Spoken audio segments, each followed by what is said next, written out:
ગુજરાતમાં સૌથી વધુ શેરડીના ભાવ આપવા માટે જાણીતી નવસારી જિલ્લાની ગણદેવી સુગર ફેક્ટરીની ચૂંટણી સુપ્રીમ કોર્ટના આદેશ અનુસાર આગામી 2 ઓગસ્ટ 2026ના રોજ યોજાવા જઈ રહી છે, જેને પગલે સહકારી ક્ષેત્રમાં ગરમાવો આવી ગયો છે।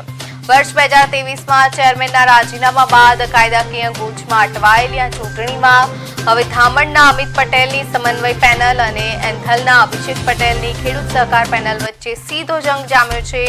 समन्वय पैनले बंद इथेनॉल डिस्टिलरीનો મુદ્દો ઉઠાવી વર્તમાન શાસકો પર આરોપ લગાવ્યા છે, જેની સામે ખેડૂત સહકાર પેનલે સ્પષ્ટતા કરી છે કે ખેડૂતોના હિતમાં અને ફેક્ટરીની આવક વધારવા માટે સીધું મોલાસીસ વેચવાનો યોગ્ય નિર્ણય લેવાયો છે।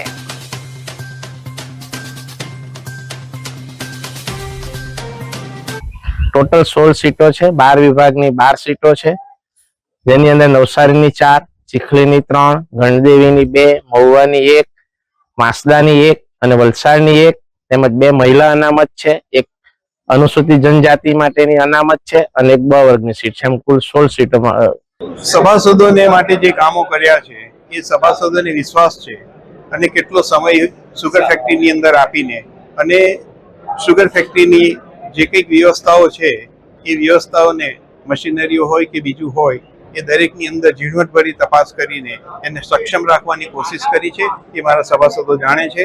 એટલા માટે મારા સભાસદોએ આ માટે મને પ્રેરિત કર્યો છે।